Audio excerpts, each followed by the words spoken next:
Yeah. Okay. So it looks like we are recording, from my understanding. Yeah. Okay. So we'll go ahead and get started. Like I said, shouldn't be more than about an hour or so from this point, maybe a little bit longer. But I just have some basic kind of volunteer 101 material with Coach Art for you. We have a little bit more about our organization, how we started, how we've developed over the years to where we're at. Also, we'll dive into the main opportunities we have available for you as a volunteer. From there, we'll get into best practices with interacting with our families. So obviously we do serve a select population of students, getting you comfortable with feeling that out, what to expect, what are some techniques and things that you can use when you're out and get in certain situations, and then finishing up at the end with some organizational policies to keep in mind. So I can, ramble through this super fast. So definitely feel free to kind of pause and ask questions if you'd like.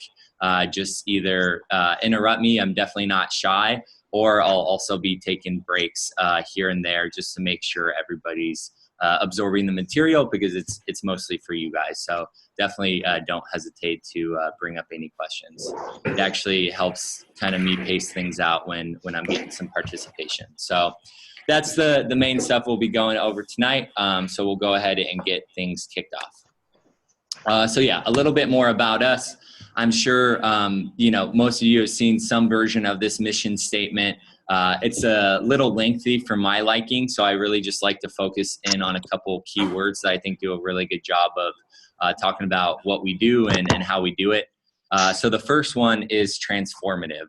I think that really speaks to how we developed over the years with some of our programs. So we started back in 2001. Our co-founder, Xander, his father was actually a pediatric surgeon. He was very, very passionate about a lot of the kind of recreational engagement that we do with, students impacted by chronic illness. But he was doing it more so on an organic, smaller scale, whether it was working with his patients after pre-surgery, post-surgery, just around the hospitals. He developed relationships with a lot of his patients and really, really believed in kind of the power of this recreational activity and the difference it could make in a student's life who is going through something like a chronic illness. So he was really passionate about that. Unfortunately, he passed away, but Xander, his son, really wanted to do something in his father's honor. So that's kind of how Coach Art was born way back when. We did start off mostly in hospitals due to his father's connections.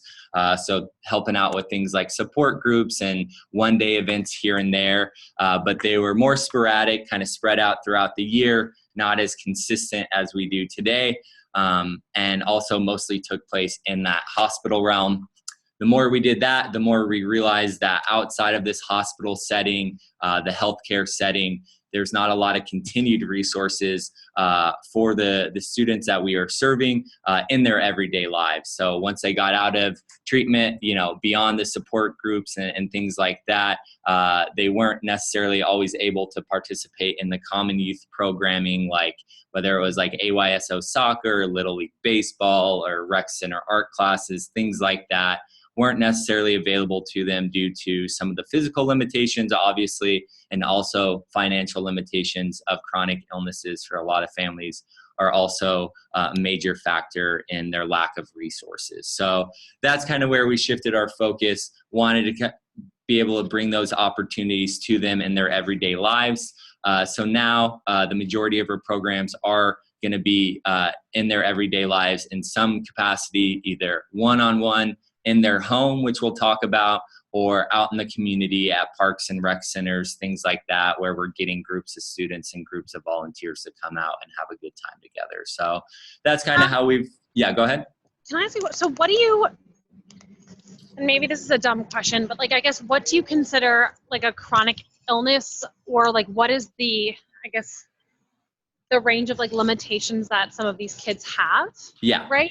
Yeah. I mean, I guess I'm curious about like how that works when you're planning something to do with them, like, do you kind of know what their range of limitation is before you Right. get into it, or how does that work? Yeah, awesome question. We'll kind of get into some specifics.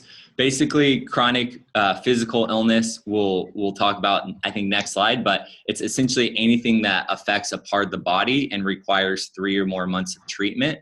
So there's a wide range of things there, from things like cancer to more common diabetes, asthma, more severe cystic fibrosis, things like that. So it's a wide range of limitations.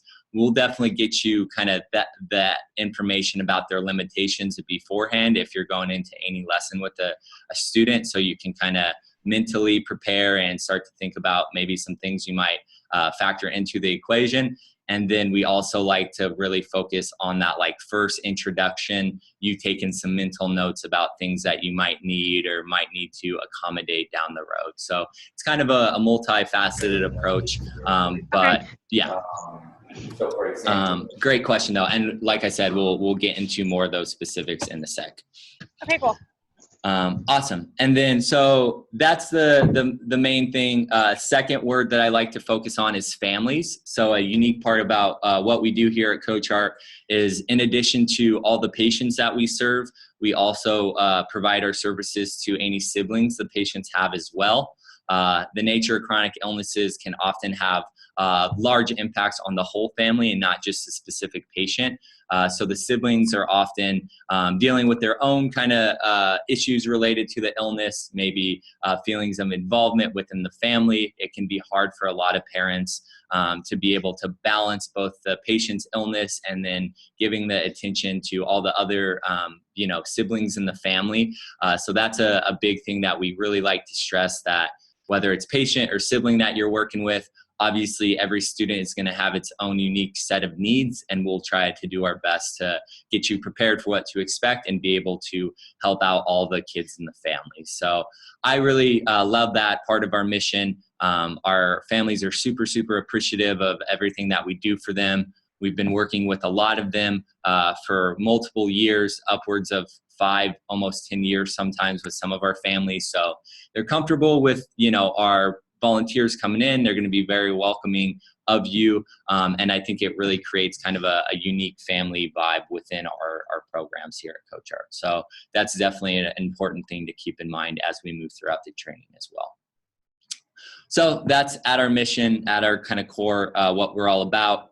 As I mentioned earlier, this is the prereqs to get involved with the program. So to Ariel's question, what is a chronic illness? Something that affects a part of the body, requires 3 or more months of treatment or care.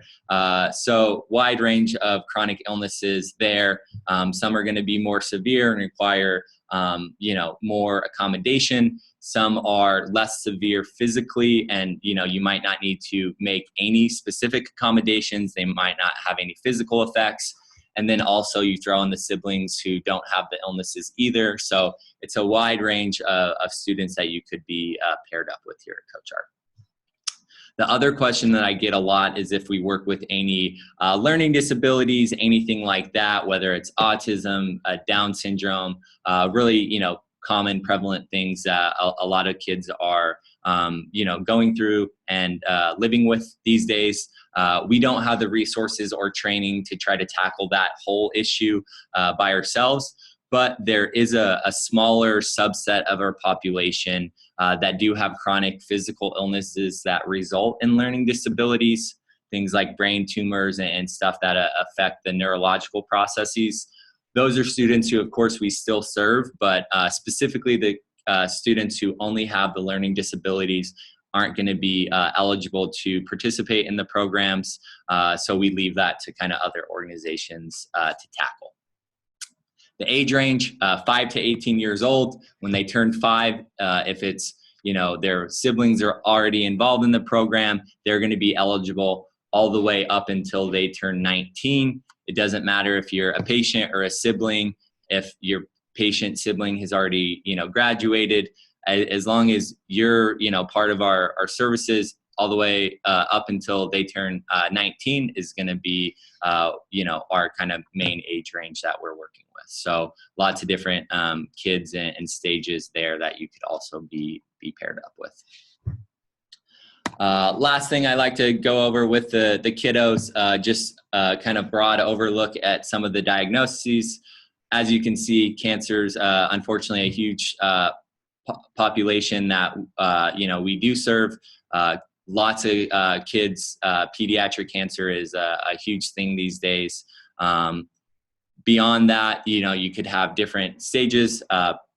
Kids in remission, kids who have maybe that clean bill of health 5 years down the road, kids currently going through treatment for cancer. So lots of different stages there. Beyond cancer, tons of different disorders, diseases, conditions. Like I said, some are going to be more familiar, some are going to be maybe less familiar, but we'll try to get you prepared to,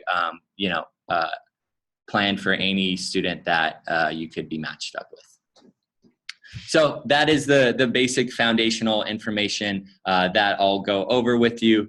Before we transition into some of our programs, is there any remaining questions before we move on?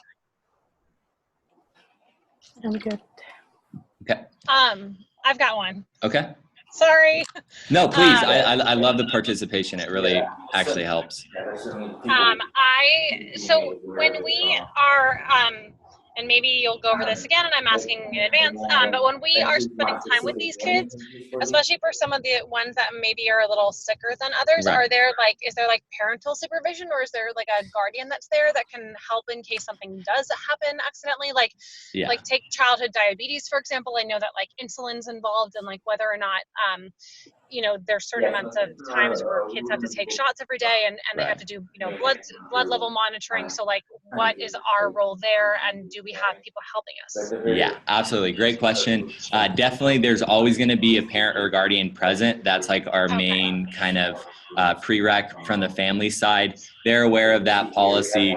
So obviously in their home, they're going to be there. It doesn't necessarily have to be a parent. It could be an adult family member, but just someone that the parent or guardian is comfortable with watching over things in case any emergency does happen. In those rare cases that something comes up, an injury or something related to the illness, they take over. You don't have to do anything. You're just kind of the mandated first reporter, and then they take over in case of that emergency. Okay. Yeah. Okay. Great question, though. So moving on into some of our opportunities. I kind of mentioned some of these, but our main one we have is our in-home lessons. This is where we pair a volunteer up one-on-one with the student in their home. We'll talk about those specifics, but it's a really fun way to build a strong relationship with one student instead of kind of multiple kids at once. The student really gets an opportunity to practice your skill, and you get an opportunity to really tutor them in it. And again, being in the home, it's a really intimate situation. Typically volunteers get really close with the kids and the families, so it's a really fun way to kind of build on one specific relationship.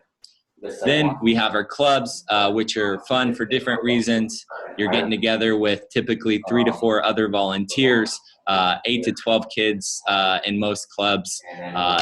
Those are situations that you're going to get to meet a ton of our kids, maybe on a more surface level, but it's a fun way to engage them in that setting.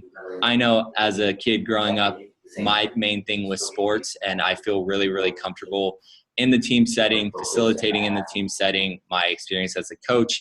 So that's where I feel really comfortable. So a lot of volunteers like that about it. And it's less kind of strict with needing to be there for every single opportunity and lesson, just because you do have some other volunteers to pick up the slack if you have to miss a lesson here and there. So those are kind of the pros and cons of some of the in-home lessons and clubs. Third one I have up here, program partner scholarships. These are opportunities that we have specifically for our students. We partner up with organizations around LA, community organizations that are centered in the arts and athletics. So things like dance studios, music conservatories. They have their paid staff to help out with the kids. So it's not necessarily something that we need volunteers for, but it always is something that I like to plug just really quickly at the beginning, because there have been a few connections we've been able to make from our volunteers to these organizations that they're, in contact with in their own networks, that have led to some really great relationships. So if you know anything like that or kind of in the loop with anything like that, we'd love to hear about it. But for the most part, tonight we'll be going into more detail about the in-home lessons and clubs a bit more. Cool. So for the in-home lessons, like I said, this is kind of our bread and butter staple program. It's really flexible according to your background as a volunteer, which I think is maybe one of the most appealing parts of it. So we take your location, your time preferences during the week, and then obviously your interests. We go to our student population. We have staff who do that and go back and forth between the volunteers and families and try to make those connections for you. So if you need any specific accommodations with scheduling, things like that, we know that volunteers come from a wide range of kind of scheduling backgrounds. You might not be able to commit to the full 8 weeks or maybe 8 weeks in a row. We have worked with volunteers to do like every other week or 2 weeks or 2 hours for 4 weeks, stuff like that.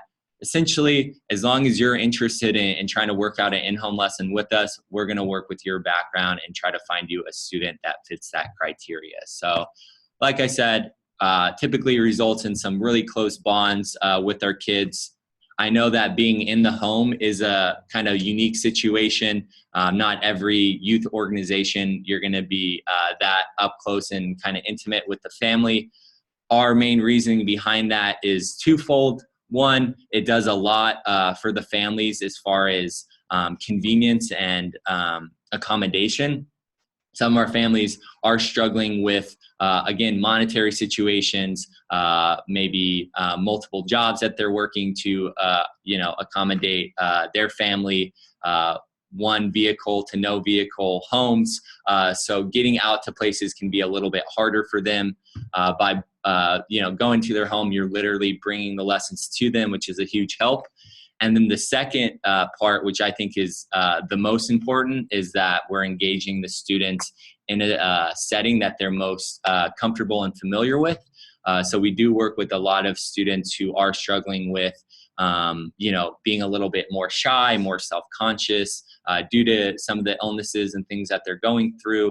So getting out into the community and being in larger group settings isn't always their favorite, or some students' favorite thing to do. It can make them really anxious and things like that. So going into their home, they're going to be in a space where they feel most comfortable and ready to kind of learn what you have to offer. So it does a lot for that situation as well. So let me know if you have any questions or concerns about that. Typically, the first lesson may be a little awkward. You might be a little anxious about it to begin with. After that first lesson, you meet the family, you meet the student, you kind of get all the butterflies out. And then from there on out, it's a really great setting for the lesson to take place in. So that's the main structure. This slide, I like to go over some of the activities we've done in the past. There's a lot up here. It's a little overwhelming, to be honest, but I just like to show off the variety of things that we're able to do in the in-home lesson setting from time to time. You have your more common things, painting, drawing. Those are some of the things that I was thinking about when I got to Coach Art. As far as arts, athletics, I was more familiar with, but the range of arts is, I think, really impressive. Culinary arts, cooking, baking are really popular in-home lessons. Anything performance related, whether it's a musical instrument or dance, acting, comedy, stuff like that. Digital arts and graphic design are getting really popular with our, this generation. And then even things like you might not even consider an art, but just hobbies or interests. We've done like puppet making in an in-home lesson before, makeup, hair, cosmetic stuff. A really cool one right now that a volunteer and student are doing are like is horror movie like makeup. and like injuries and stuff. So kind of the stuff you see on Halloween and different special effects. We have a volunteer who does that for a job, and she's teaching her kid how to do that right now. So pretty much anything that you can think of, hobby, interest, activity related, we'll try to see if there's a fit in the in-home lesson realm and a student who's looking to learn it. We just try to take advantage of all your backgrounds as volunteers, and then also, reach out to our students to see what, they're interested in learning. So tons of variety there, but at the end of the day, we're going to take what you have to offer and try to find you a student who wants to learn that. Say you do something like cooking, for example, who supplies the supplies for that? Like, Yeah. do you contribute that, or how does that work? Yeah, so we have a budget for each specific lesson in the in-home setting where it's kind of a reimbursement system. Essentially, you get the materials that you need, you send in the receipts, we get you that money back. There's also certain in-home lesson activities that we have supplies that you can use for. Cooking is not typically one of them, just because you are, buying food and different things, but musical instruments, sports equipment, art supplies, stuff like that, we can definitely lend out to you. So between us providing some resources and then also the reimbursement system, you typically can get everything you need for the lessons. Got it. Yeah. Awesome. So talking a little bit now about the process of the match, what to expect on our side and on your end. Right now, we kind of start off before the match, getting to know you as a volunteer, collecting all that tedious information that I've been hounding you about. We take that info and we, again, consult the students, see what they're interested in and where they're at. We pair you up with somebody. Typically, the program managers here at CoachArt, we have 3 of them. They're going to be the ones approaching you about any in-home lessons. So that's kind of their main job as a program manager, is to facilitate these in-home lessons. They all have different regions of LA that they oversee. So they have a list of volunteers and a list of students in their region. They go back and forth and make those matches and approach you about something. So typically when they find something, they'll shoot you an email, maybe give you a phone call if they haven't heard anything from email, see if you're interested. From there, you're obviously welcome to turn anything down. There's no pressure to accept every opportunity that we pass your way. Maybe it's a little bit too far for your liking, or it's a really busy time of the year for work and you just can't commit to anything right now.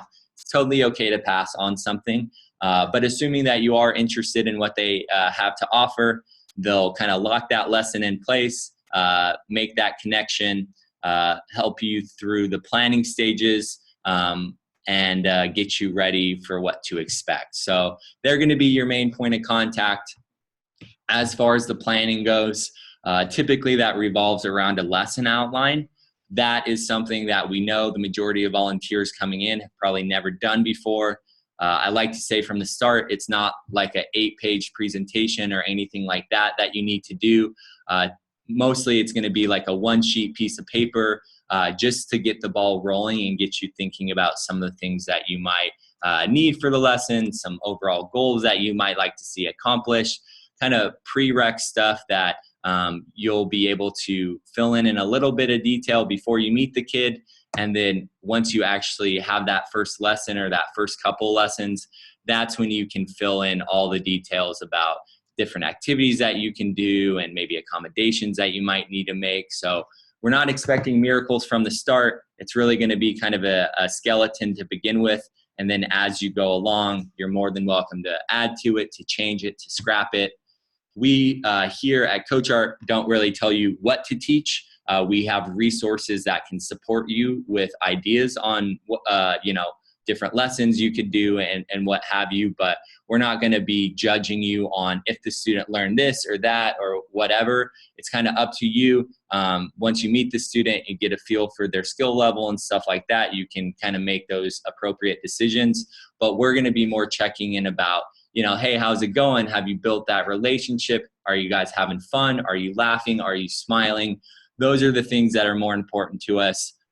We're definitely more on the recreational side of our lessons. So We don't need to make our students or kids like experts. Some are more advanced and are really talented, and that's great.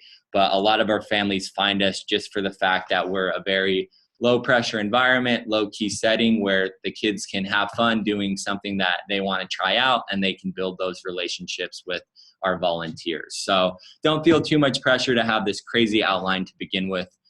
Program managers going to be there along the way, and then we have online resources, which I'll talk about, that can help you prep for that. Last thing before the lesson, the program manager will pass along the contact information of the parent or guardian a couple days beforehand. You'll give them a call, just kind of touch base with them, let them know you're looking forward to meeting them next week at that whatever time you agreed upon, and then you are off to that first lesson. So during the lesson, as far as communication goes, we're more on kind of the lighter check-in side. So typically you're going to get a few check-ins over email just to see how things are going. Maybe once after that first lesson to see how things got started. Once in the middle of the 8 weeks, and then once again at the end, just to see where your head's at moving forward. So we don't want to try to overwhelm you. We already know that you're committing to that 1 hour a week, that time frame to begin with. Definitely, not much there that you need to worry about. However, if there's anything that comes up in between those check-ins that you need from us, whether it's questions about materials or about the specific student or the family, anything like that, obviously you can reach out to us whenever you need. Our main job on the programs team is to support you all as volunteers. So we're more than happy to try to help you out any day of the week and get you what you need for your lessons. So that's kind of what to expect communication wise. Email, phone calls, whatever works for you. You'll be in the most contact with your program manager and can kind of touch base with them as need be. Like I mentioned, for the materials, definitely if you're going to be purchasing anything for the reimbursements, save your receipts. There is a specific budget for each lesson. Things like cooking, where you are buying fresh ingredients every week, you might have a higher budget. Things like a musical instrument, maybe it's a guitar or something. Again, we could potentially lend that out to you. And then on top of that, there's not a ton of extra resources that you need to carry out the lessons. So that might have a smaller budget. So wherever your subject falls on that scale, we'll communicate that to you. As long as you're staying within that budget, we'll definitely get you that money back as soon as you send in the receipts to us. Lastly, finishing up at the end of the 8 weeks, we'll check in one last time. Like I said, at that point, you're more than welcome to continue the lessons if things are going great. We call that a rollover. You could be having a really great time with the student, feel like you still have a lot to teach them, they have a lot to learn. Your schedule hasn't changed too much. That's really great. I'd say a little over half of our lessons continue at least for another additional 8 weeks. But we do know that, first 8 weeks to begin with is a good chunk of your calendar. So if you need to take any break for whatever reason, vacation, work gets busy, you just want some more free time, take that break, give us a general time frame of maybe when you want to get re-involved. We'll make a note of it, reach out to you then. But that's definitely on the table for you after the 8 weeks if you just want to kind of need a little break. Other options, you could continue the activities with the student, but maybe do something different. So we've had like cooking lessons turn into painting lessons, basketball lessons turn into baseball lessons. Maybe it's something that you learn during the course of the 8 weeks that your student is also interested in that you could potentially teach. Feel free to change it up. That's a fun way to kind of keep things fresh and fun if you do multiple things with a continued lesson.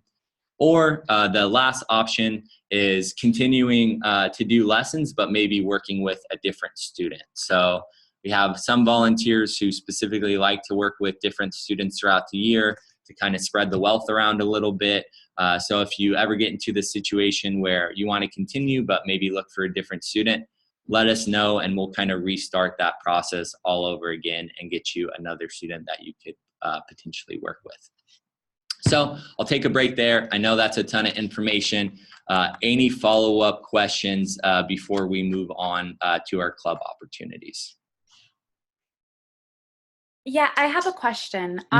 So I'm wondering if when it comes to the actual subjects we teach, do we pick the subject specifically and then you guys search within those parameters? I know we kind of mentioned a few of them in that on the application.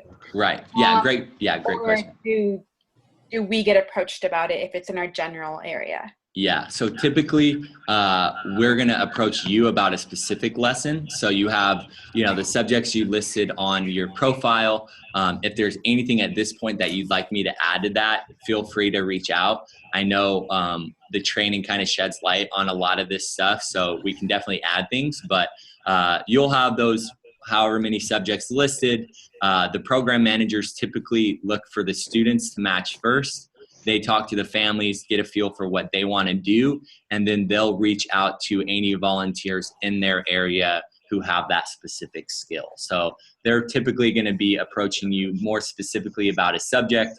It could be something like art, where it's kind of a broader thing that the family has mentioned, and then they might reach out to you, say, hey, would you be interested in doing art lessons? It could be painting, it could be arts and crafts, whatever it is specifically that you have a little bit more control over. So it just depends, but the approach is going to be from the program manager to you about something more specific.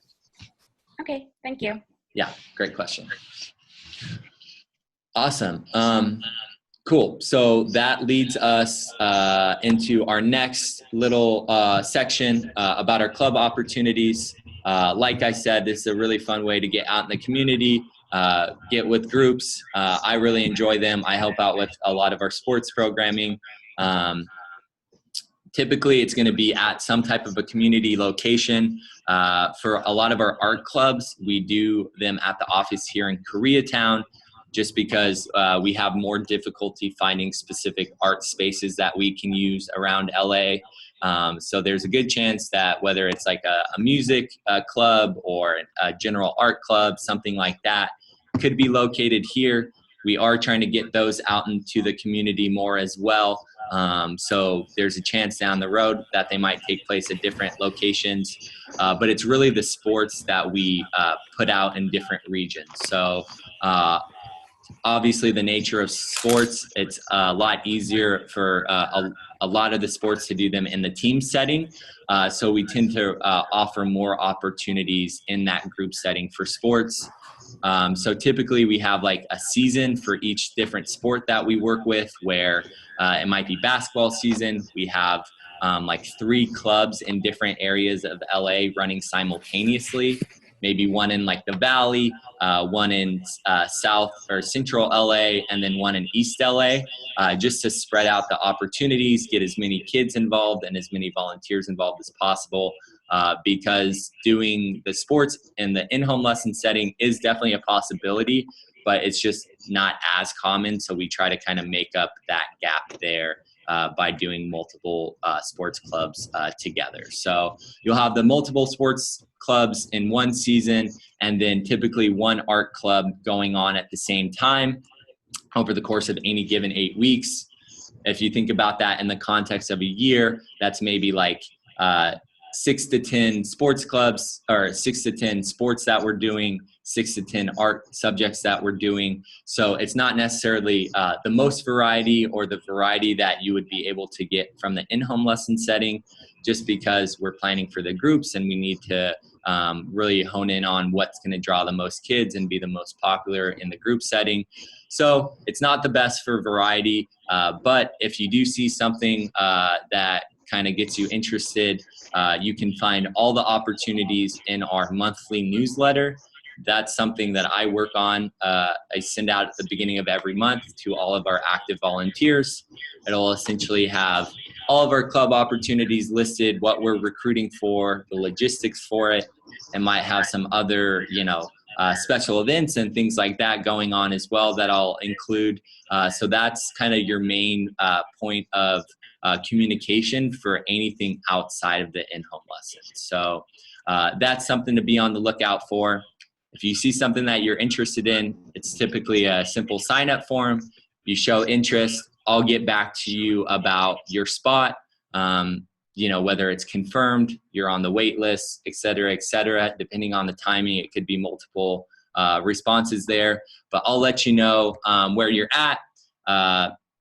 So pretty much, long story short, program managers are going to be handling the recruitment for in-home lessons, and they'll be approaching you about it. For clubs, I'm going to put out the newsletter. I'll follow up with you if you're interested. And then sometimes even if I don't get enough interest from the clubs, I'll start targeting specific audiences of volunteers to recruit as well. So I'll be main club guy. Program managers will handle the in-home lessons. So I'll definitely be here along the way if you're interested in the group opportunities. Other things to keep in mind about the clubs, 8 weeks can often be shorter. In-home lessons, typically you're going to do 8 weeks unless you have a scheduling conflict. Clubs, sometimes they're 4 weeks, sometimes they're 5 weeks, 6 weeks. It really depends on the location, how much we're having success with recruitment and stuff. So that can be honestly a bonus and an added thing for a lot of volunteers who do have trouble committing to that full 8 weeks. And then, like I said, if you do need to miss a week or something for a vacation or something you already have planned, you have the couple of volunteers to be there to help out in your absence. Last thing, for the volunteers, we do have one head coach who handles the main facilitation, the main programming for the group and kind of planning. A lot of times that's going to be a staff member. Sometimes for the art clubs, we have a volunteer who we know is experienced in the subject that can help us out. But a lot of times it'll be a staff member who's doing that. So the assistant volunteer spots are perfect for volunteers who just want to show up on the day of.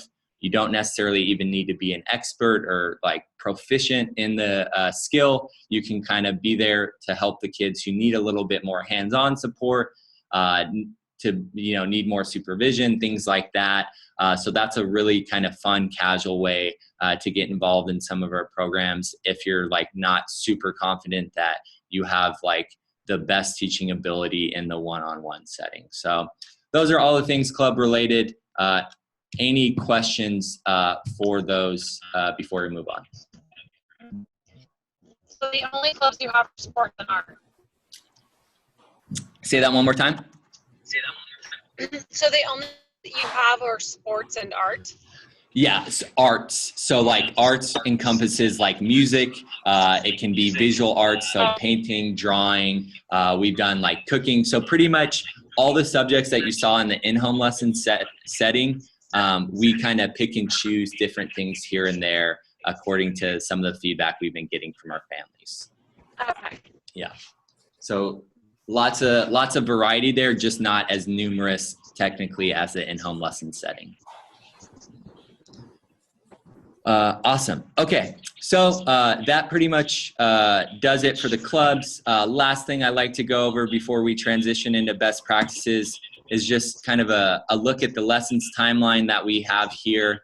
This is more of a thematic approach on some things to expect from week to week, whether you're in the clubs or the in-home lessons. Typically, they're pretty similar, save for the number of kids. So first week, I really like to emphasize the introduction aspect of, getting to know your student, getting to see what their skill level is, what maybe physical limitations they might have.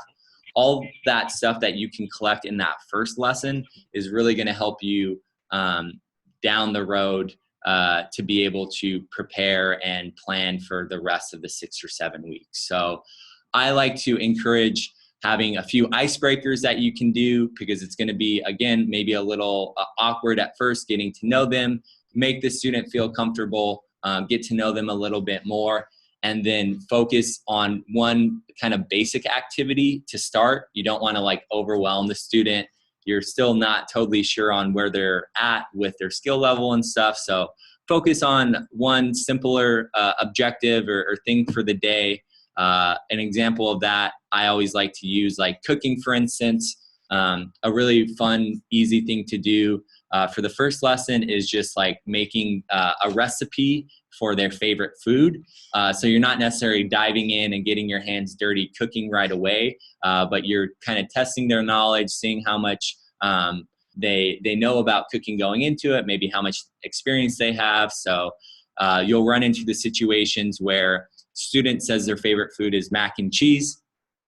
You ask them, okay, can you give me some ingredients we might need for the next time that we make it?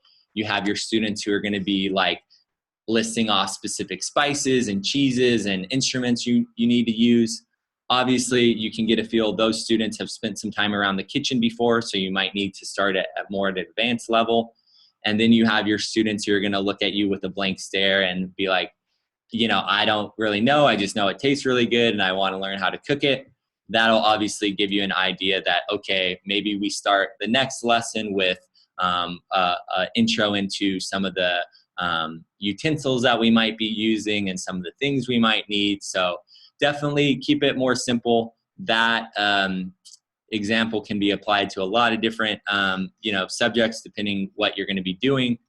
For sports, I'm always asking kind of the different positions. Like first day of club or something, I'll take the kids around and say, if it's a baseball field, can you tell me this position? You have your kids who are super on it and then your other kids who aren't. That gives me an idea of like, okay, those kids are kind of probably going to be okay to do it on their own. These kids we might need to focus a little bit more on the basics with. So again, using that information to your advantage. Second week through kind of 7th week, that's going to be a little bit more straightforward. Your main programming, depending on where you need to start with your student, you build off that week to week, have different activities planned. Again, we're not going to tell you specifically what to teach, but we do have a lot of different resources to help you out with that. The main one for activities and activity inspiration is our Pinterest page. So that's something that we've actually really kind of stocked up this year. A lot of volunteers were already using Pinterest to get ideas for the lessons on their own. So we just decided to kind of consolidate that into one specific page for Coach Art. So we have all of our different subjects that we work with, even sometimes broken down by age group and skill level and things like that. So you have like piano for beginners or baseball for experts, things like that, that you can get a feel for at least some ideas that you might like to incorporate. You don't obviously have to follow all of them. They're typically posts from all different random people across the country and the world. So you can get a feel for some basic ideas there. You can use the exact ones. You can take and, choose whatever you'd like to use. And then that's a great place to start, just to kind of brainstorm some things that you might want to do.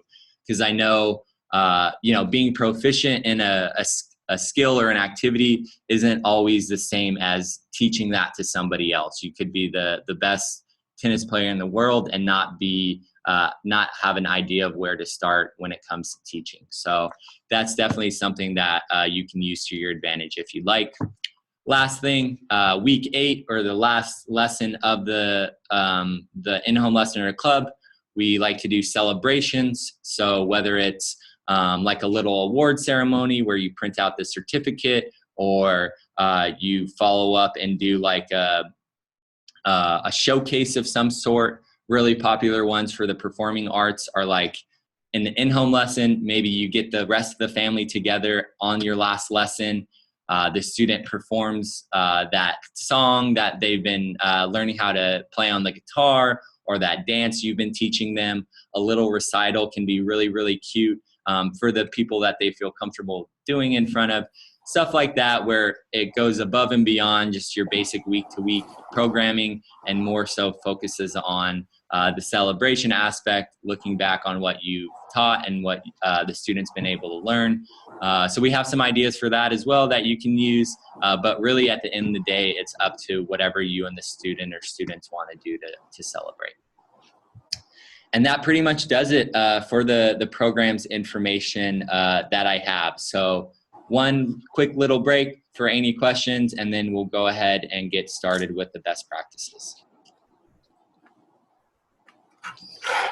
I have a question. Yeah. At which point do we like suggest ideas for one-on-ones or for classes or clubs and all that you mentioned at the beginning? Yeah, so that was actually collected on the original application. Like I said before, I know all this information can definitely change those preferences. So if you have an idea of what you want to do and you're not sure of what you filled out, just let me know by email and I can kind of make those adjustments. But typically, unless you specifically tell me that you're not interested in the in-home lessons, I'm just going to make kind of a case, we call it, for you, for the program managers to reach out if they have any ideas in mind for students. And then even if you're not interested and they reach out, you can just tell them, hey, I'm really looking only to do clubs. So I assume that everybody's interested to begin with, and then we can kind of make those decisions as we go along. Yeah, I am definitely interested, but like my question is like, for example, if I put in like art or something, and then for like the specific subjects. Okay, yeah, gotcha. I mean. For the subjects, yeah, same thing. It's kind of more broad on the application. So if you have specific things that you didn't fill in, same thing. Email me. I'll definitely get it in your profile over the next couple days. I'll be inputting that information. So you can just follow up with a list of the subjects, because I know a lot of people to start, they put like just art or like music or stuff like that, and it's not the specific subject. So just shoot me an email and that'll be okay. Sounds good. Cool. Awesome. So yeah, that finishes up program stuff. You're going to have this recorded version, so definitely reference it if you forget or have any questions. But for the most part, it's pretty straightforward. Program managers will handle the in-home lessons. I'll handle the clubs, and we'll get you hooked up with an opportunity of some sort. So best practices. This is my favorite portion to do. Not everybody who comes to Coach Art is familiar with our student population and their needs. So definitely like to take our time to go over any kind of lingering questions or concerns you might have, and go over some of our best practices and things to expect. So to start, I always like to go over kind of some of the foundational impacts of chronic illness as it pertains to some of our families. I walk you through some stuff about patients, some stuff about siblings, and then also parents who you probably will be building relationships with as well. Once we have kind of what to expect or some things that might, come up with them, we can talk about approaches and best ways to handle those situations. So to begin with, if you are paired up with a patient, some things to keep in mind related to their illness. There's a chance they could have gone through some physical changes, whether it was something they were born with, maybe a result of treatment or surgery or antibiotics, things like that, that could have effect on their actual physical appearance.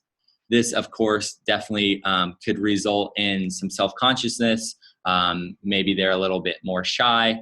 We definitely want to give them the time and space to talk about those things with you when they're ready. So definitely avoid bringing, anything up or drawing light to that physical change in their appearance right away. If they want to bring it up, they'll do it when they're comfortable. It could be the first week and they're super comfortable with it. Could be as they get to know you a little bit more. So just give them the time and space to talk about it. If they do approach you and maybe mention it or want to kind of get deeper into it, I think the best approach to take, again, is more of the wait and see approach. So not everybody is familiar with the language to use or things like that, where you obviously don't want to say the wrong thing or isolate the student. So just get a feel for how they're talking about their own illness and maybe that physical change. And then that you can use that information to kind of build off of and support them in that way. So for instance, when I got to Coach Art, my most, used line when a student told me they're going through something was, "Oh, that must be so hard for you." That is something that, again, you hear a lot, but it's not necessarily always the thing that the student needs to hear or wants to hear, because they could have a different perspective on their illness. you do have your students who are struggling with it and do want to be recognized that they are going through something tough, but you also have your students who maybe have moved past that struggle and have learned to embrace their illness and embrace their differences. And they might want to hear something along the lines of, oh, you know what, when they say, oh, I'm doing okay now and I've really learned to embrace it, you obviously come in with the support of, oh, that's a really positive approach, that's really mature, all those different things. So avoid jumping to conclusions and assuming preferences right away. Instead of saying, oh, that must be so tough, maybe ask them a question like, oh, what's that like for you? Or how is that for you? Something more open-ended, and then depending on their answer is when you can kind of follow up with those supplemental add-ons. That's the physical. Ariel, do you have a question? Yeah. Oh, did you see me take my mic off? How funny. Yeah. I'm a pro when it comes to that now. Do we get a little bit of a background about our student and their condition when we get paired with them, or is it sort of we get to know that on our introductory meeting? Yeah, so we'll tell you a few things to begin with. For confidentiality purposes, we don't disclose the specific illness right away. We disclose the physical limitations of the illness. So pretty much anything that you could run into or that might affect your lesson planning, we'll definitely communicate. And then we give the families the space and time to kind of share the specific illness or condition or diagnosis when they feel most comfortable. Okay. Yeah, great question though, because that definitely affects like planning purposes and everything like that. And then that first lesson again is going to be a really good time for you to get a feel for exactly how that might impact the lesson, right? Like we could share the fact that the student has limited mobility in their right arm, but it's not until you see that in person that you're going to have an idea of like, oh, that's definitely going to impact that lesson I had planned 2 weeks down the road, or you know what, it's honestly not as big of a deal as I originally thought, so we might be able to do something a little bit more difficult or involve the strenuous and things like that. So the mixture of the planning and then seeing it in your own eyes really helps. Next thing with physical things related to the illness is just the day-to-day effects. So this is not necessarily something that's always going to be visible to you as a volunteer. It could just be, again, their day-to-day mood, their maybe side effects from the antibiotics they're using. It makes them maybe feel more aggravated, or day-to-day soreness, things like that, that obviously are going to affect students' mood week to week when you're working with them. Just like everything else, you want to go into the lesson with kind of a positive mindset, not assuming anything specific, and then get a feel for, how the student's doing with their mood. You might have a rougher week where the student feels a little bit, or the student is a little bit more shut off. You're having a harder time reaching them. Don't necessarily freak out right away. If that becomes more of a trend, then obviously let us know, and we can see if we can mediate or get information from the parent if they're going through anything. But, you could have 1 week where they're great, they're super engaged. Next week you come back, they're a little bit more shut off. Take that in stride. Don't take it too personally. A lot of times it's going to have nothing to do with the information that you're providing or your teaching methods or anything like that. It's just going to be stuff that they're going through in their personal lives. So, don't be kind of shied away or scared away if you have one rough week. Come back with that same positivity and kind of upbeat nature. And that can really help the students to let them know that, hey, you know what, I might be having a rougher week, but I don't necessarily have to be feeling 100% every time that my volunteer comes around to be able to get something out of the lessons and enjoy yourself. So if you're keeping that energy level and engagement level steady over the course of the 8 weeks, that allows them to kind of go through their emotional and physical ebbs and flows and still be able to get everything they can from the lesson. Because at the end of the day, for a lot of our students, they do live in some pain, and that doesn't necessarily go away or change. It's just something that they need to work through and be able to live with. So we definitely want to support them as much as we can in those different struggles. Next thing, that's all the physical side. Mood, we talked about. They could be a little bit more shy or self-conscious.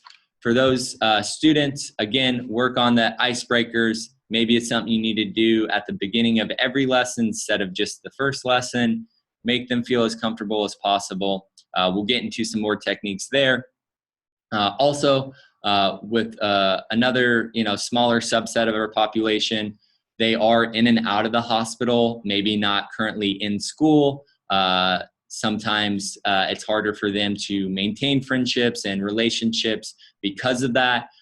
They're sometimes only seeing their family members, and when they get introduced to a new volunteer, you guys hit it off. That's great. Definitely embrace that social relationship in addition to the teaching.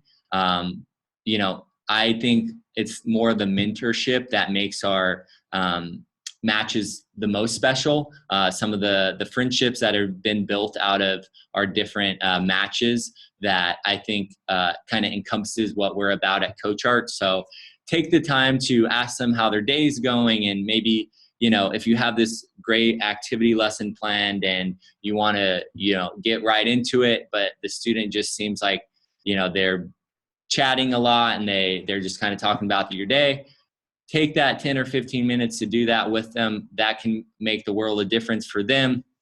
One of the big pieces of feedback that we do get from our families is, yes, the subjects that you're bringing to the table are great. They're learning a lot, but it's really kind of the social development, the confidence that they're able to get from the activity, the empowerment that they're able to get from building that relationship with you, that really kind of changes their perspective on things and kind of means the most to a lot of our families. So don't be scared to embrace that.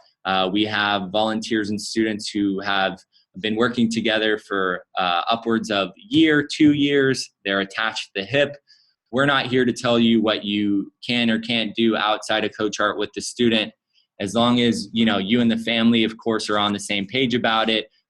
Feel free to see them if you'd like outside the lessons, stuff like that. Like I said, some organizations have strict regulations. We kind of embrace the social side of things. So feel it out. It could just be that you're giving lessons and your relationship is strictly according to the subject.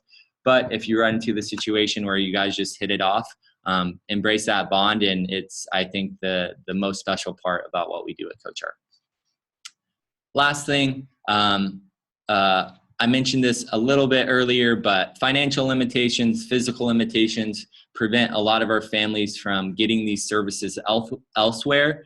So if you do run into a harder week where you're like questioning your impact or, not maybe having the best time one certain week, just come back to the idea that the services that you are able to provide are a major game changer in the lives of a lot of our families.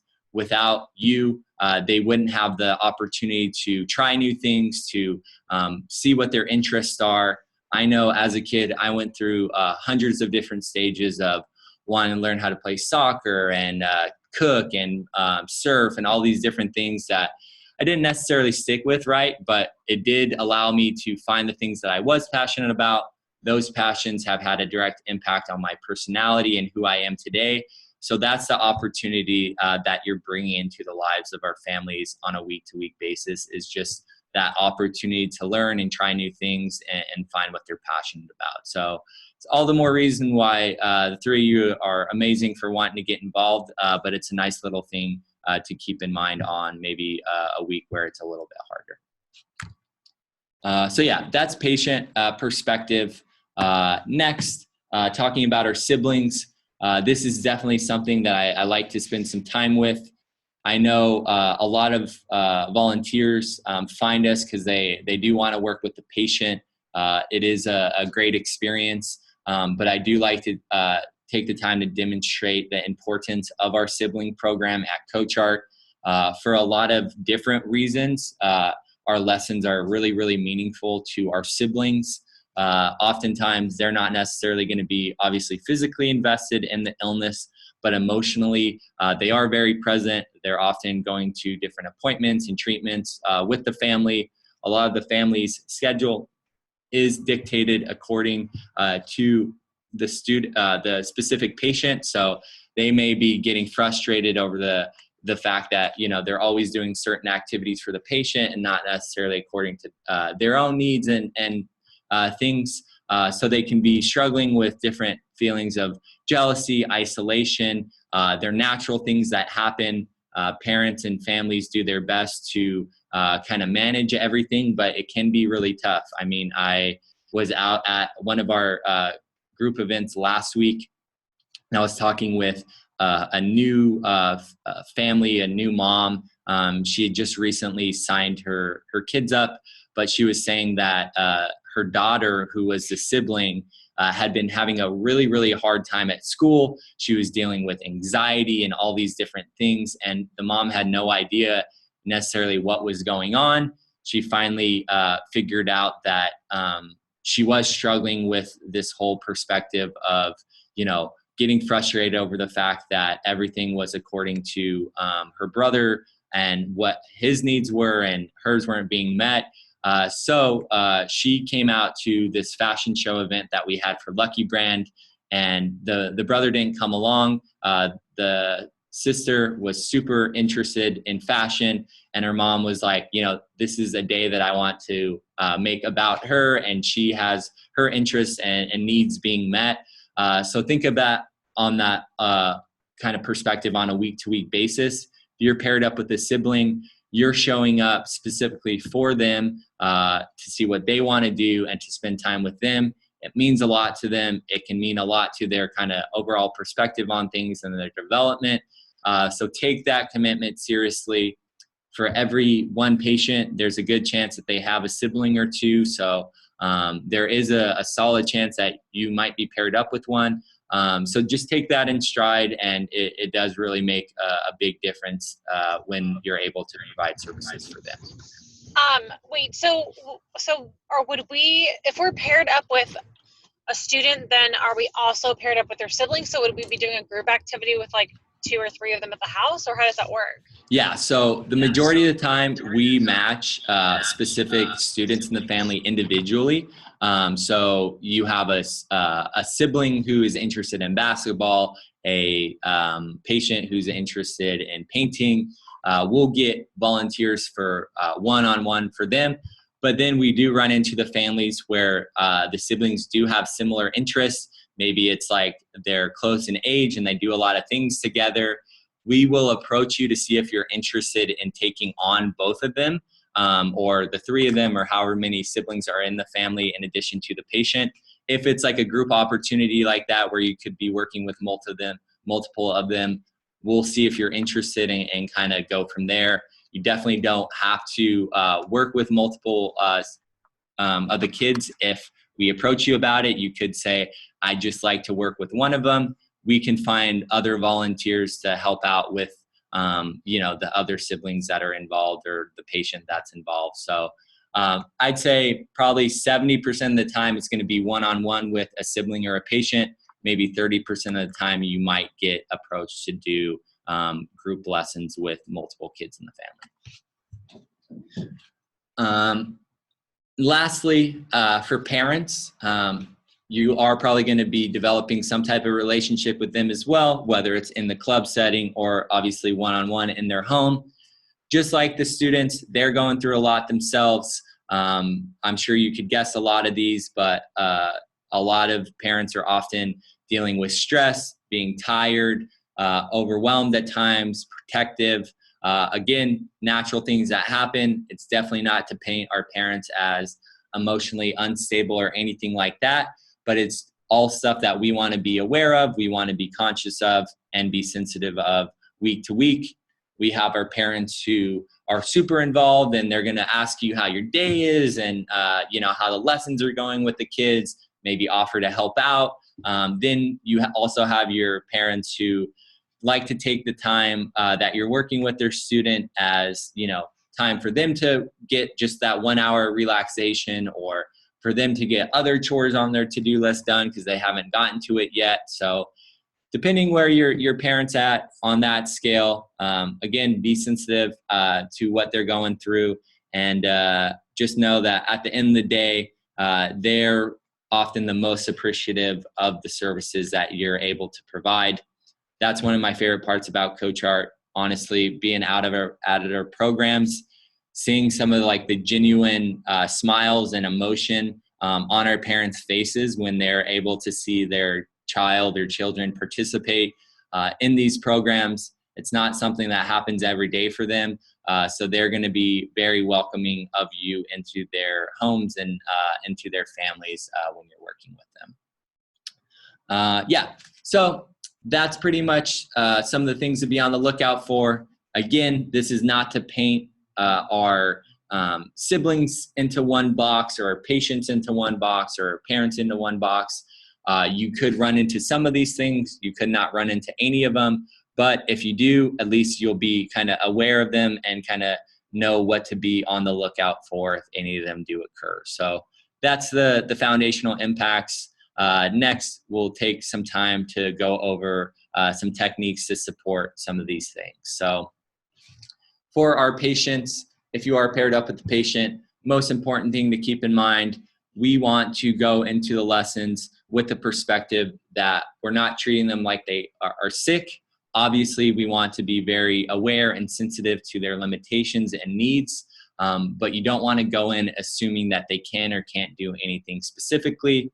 I always encourage more of a try it and see approach, and then adjust accordingly. So if you have, you know, a lesson that you or an activity that you want to do, you're unsure of how it's going to impact the student according to their limitation, give it a shot. Obviously, there's some things, you know, a student in a wheelchair isn't going to be able to get up and run, some more obvious things. But if you're unsure, give it a shot, see how they're reacting to it. Definitely pay close attention to their kind of body language and everything.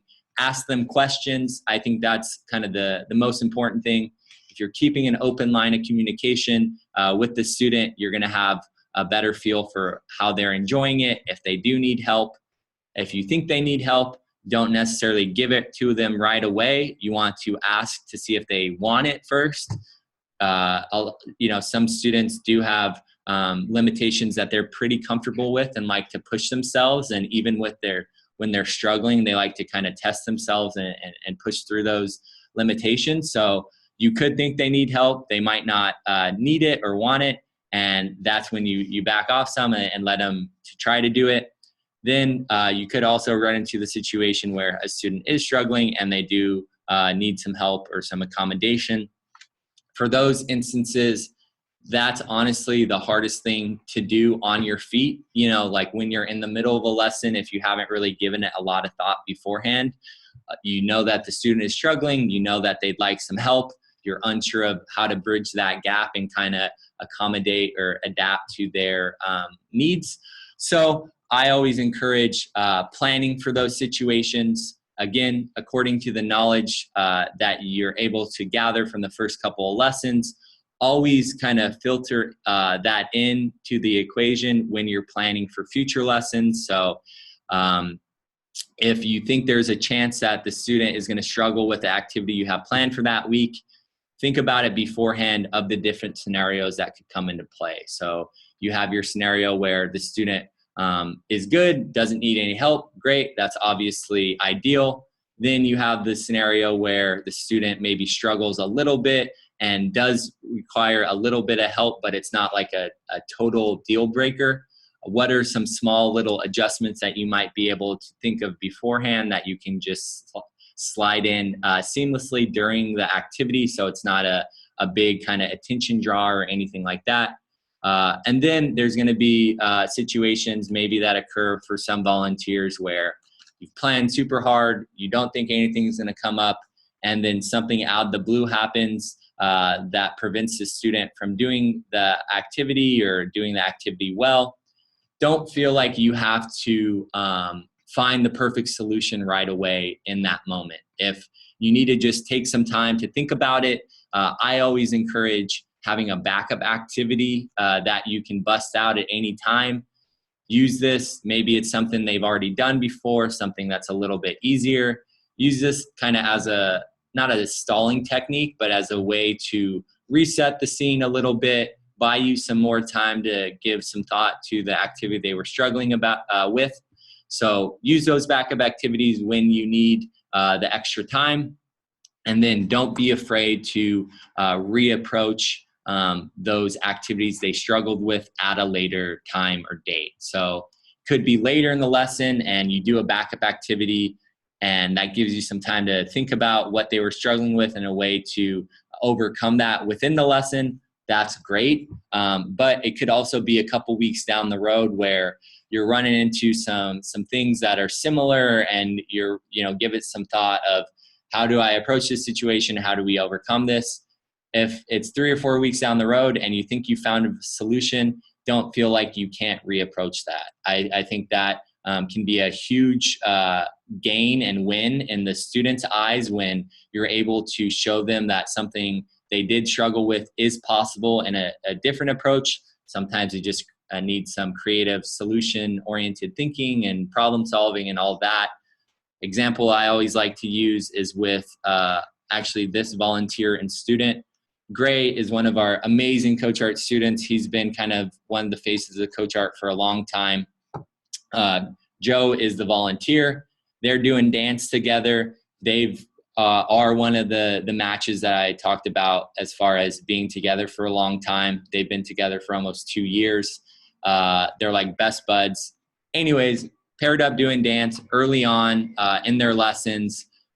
Gray was having a really hard time with the fact that he had an oxygen tank and respirator that he uses.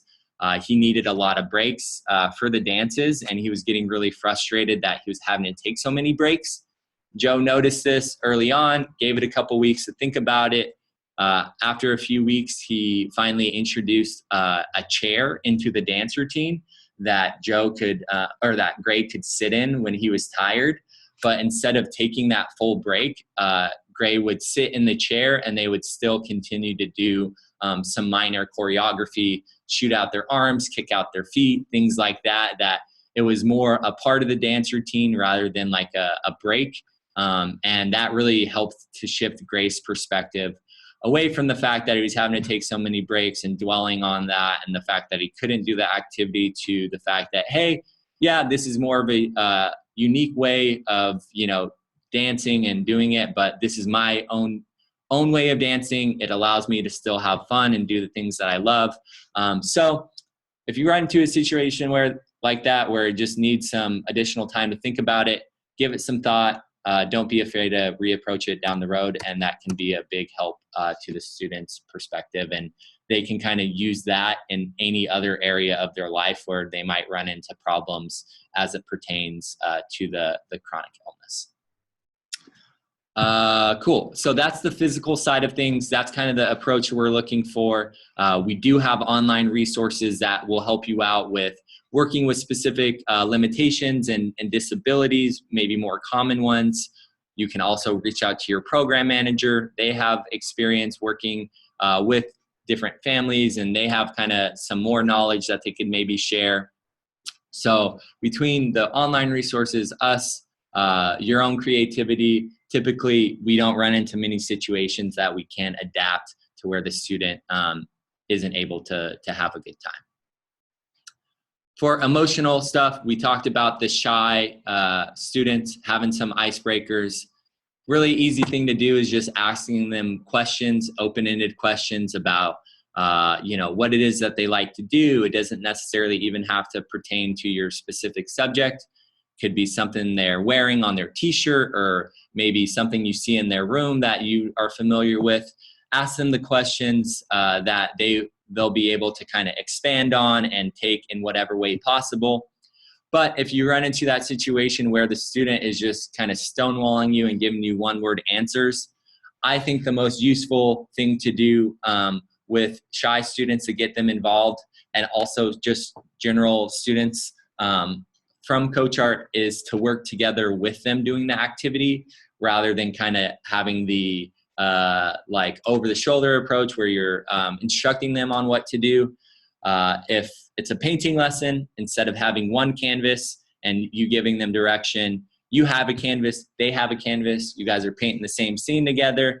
If they need some, extra accommodation during the lessons, give it to them when they need. You can go back to your painting when they also don't need it. And then that way, the student is able to kind of build off your energy and your enthusiasm for the subject. They have a very good gauge on how into it you are. So again, bring that positivity, bring that energy, have fun together with them. It's a great way for you to stay involved with whatever interests you have. And I think that's kind of the best approach to take when it comes to the actual facilitation on the day-to-day basis with the kids. Last little reminder, more so reminder than a technique. At the end of the day, the activity is always going to be the vehicle for the social interaction and development that we're looking for. So like I mentioned before, don't put any pressure on yourself to teach them anything specific. Obviously, it's great to have goals, but if you don't reach them by the end of the 8 weeks, that's okay. We're not going to be hounding you about what specifically they learned, but did they have fun? Did you guys build that friendship and relationship? Are they interested in working with you again? All those different things are more the stuff that we're going to be gauging you on, rather than, are they the next Cristiano Ronaldo or Picasso or whatever it is. So don't feel like you have to turn them into the next superstar in whatever subject that you're doing. Last few tips and tricks. Always easier to have smaller objectives per day and then building towards a bigger goal. So like I said, we don't want to necessarily overwhelm them with a ton of stuff to begin with. Set some achievable goals. That really helps with their confidence. In the example of like guitar, for instance, if they really want to learn one song at the end of the 8 weeks, it's their favorite song, but they've never played guitar before. Maybe each week you're teaching them a different chord or string, right? You're not going to try to teach them all the different chords at the same time. Take it week by week and then use those last couple weeks to incorporate all those lessons into that bigger goal. So think about it like that. Having a plan B we talked about. And then last thing I have up here, creating a secret handshake. This is just one of a number of things that you can do to build on the social relationship with your student. Handshake is fun. It's like unique. It's personal. That could be a nickname. It could be a theme song, a motto, a pump-up, warm-up song that you play in between lessons. Just a nice little personal touch that shows, again, the student that, hey, in addition to being your coach, I'm also here as a friend and as a mentor. So just like the celebrations, whatever you want to do, it's up to you and the student, but it can be a fun way to build on all those things. And that does it for the best practices. So no, we're running out of time here. Policies shouldn't take more than a few minutes. So are there any follow-up questions before we finish up with that? Okay, so I'll run through these real quick. Social media and pictures. We love to see pictures. It's a fun way to build on that relationship and catalog your lessons. Our main policy is that you just check in with the parent or guardian. The first time you take a picture, the first time you go to post it, if you want to post it on social media, most of their families are going to be totally okay with it. But we always like to get their consent. It doesn't have to be written or anything, but just give them the courtesy like, hey, do you mind if I take this? Same thing goes for the students. Assuming they are okay with it, we're on all the main social media websites. If you tag us or mention us, it's a fun way for us to keep involved while also, giving you the option to share out with your own community as well. Confidentiality, this slide we talked about a lot, the fact that this need to know disclosure, that's the policy that we don't share the specific diagnosis right away. but we will share the physical limitations at the start. Give the student the time and space, maybe the family too, to share that confidential information with you if they feel comfortable. It could come up in casual conversation. I've had students mention like surgeries and things that maybe caught me a little bit off guard. That's okay. Do your best to go with the flow.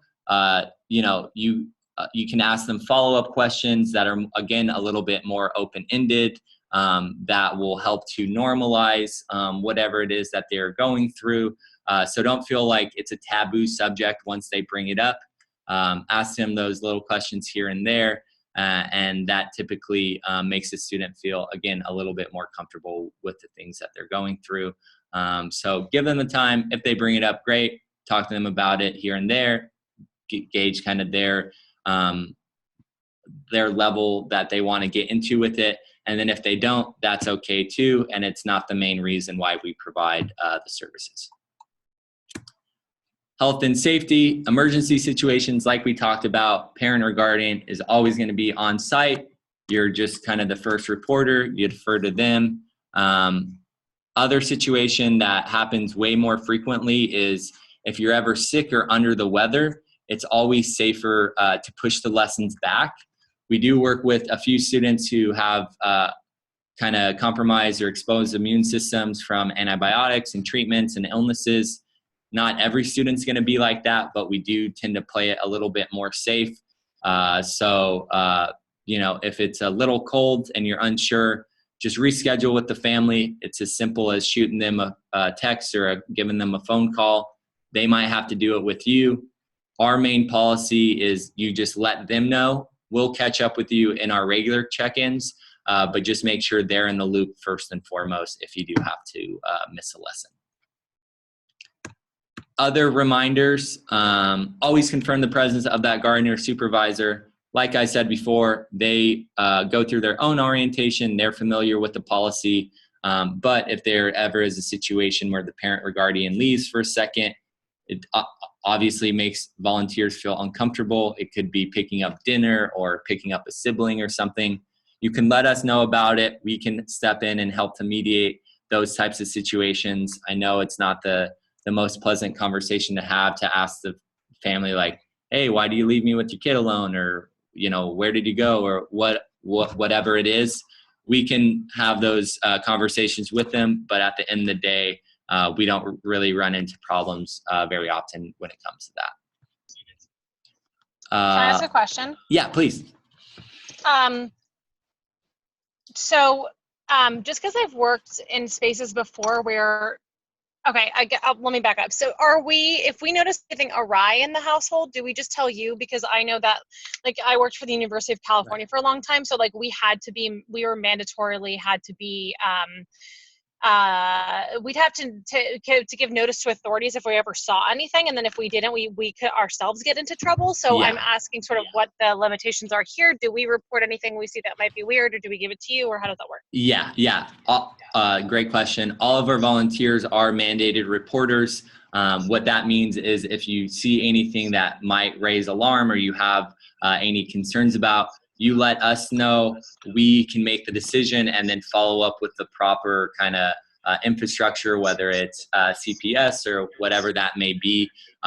Just let us know about those situations, and then we can kind of take over from there. But yeah, if you do see anything, technically all of our volunteers are mandated reporters. Okay. Yeah, great question. Awesome.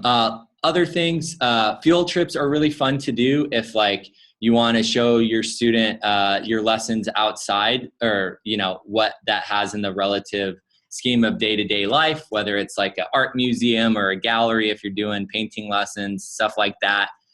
Maybe a basketball game or a soccer game if you're doing those lessons. That's always fun. Like I said, we don't tell you if you can or can't do that.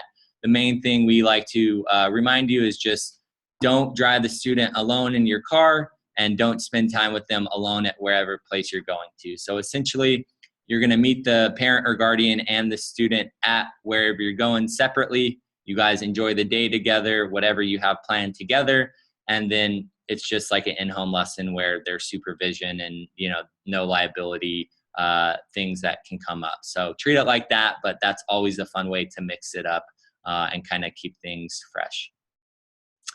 Communication, we talked a bit about for in-home lessons. If a program manager does reach out to you, if you can just get back to them in a timely manner within the next day or two, really helps.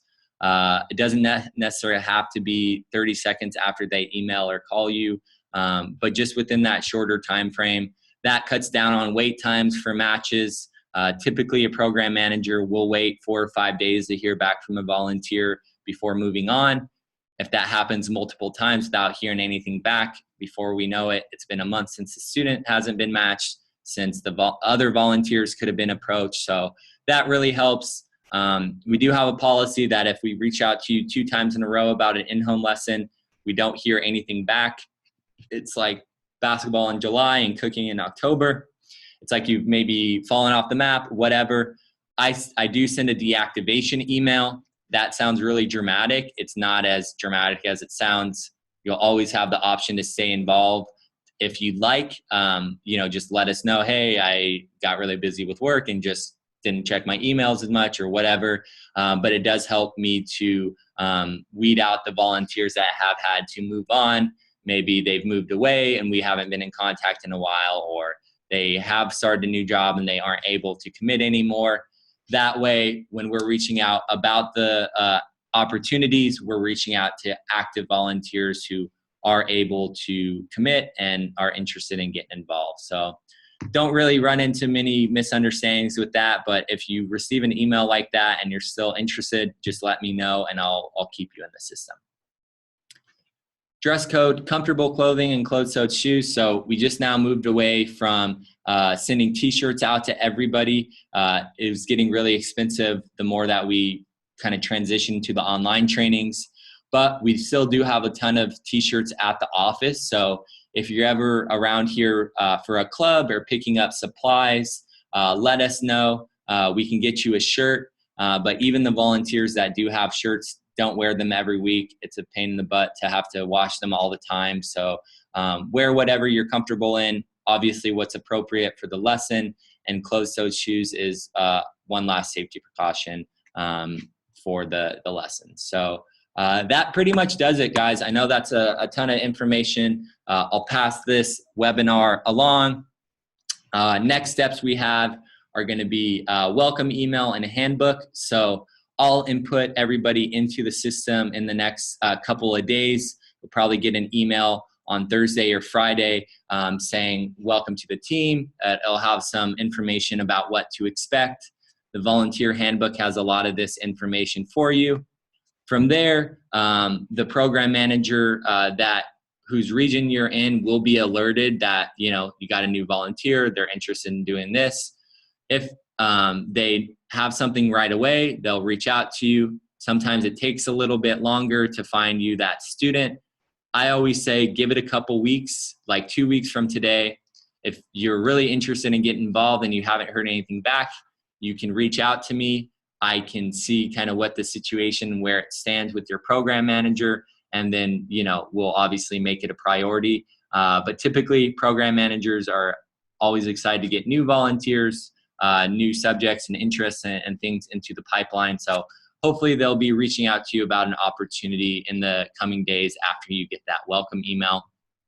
And then club opportunities, always be aware, first week of every month, I'm going to be sending that out. That's the best way to stay up to date with our different club opportunities and one-day special events that we do from time to time. So that's pretty much it. Really excited to have the 3 of you on the team. I really appreciate the patience and sitting through everything. And yeah, let me know if you have any questions before we go. But as far as my information for you, we're all done for the night. Awesome. Thanks. Yeah, thank you guys so much. Thank you. I'm just really excited to get started. Awesome. Yeah. Thank you, Joanna. Yeah. Yeah. I have a question. I can't remember what I put down as activities that I would like to do. Okay. Could I get that, because that was months ago? Could I see that? Right. Because I think that might change a little bit depending on what was said today. Yeah, absolutely. Yeah, I'll make a note to follow up and check what you had marked down. And then if you want to add anything or kind of get more specific, then we can definitely do that. Awesome. All right. Cool. Well, thank you, ladies, for taking the time, and we'll be in touch soon. Okay. All right. Okay, sounds good. Thank you. Thank you. Okay. Thank you. Bye bye. Bye.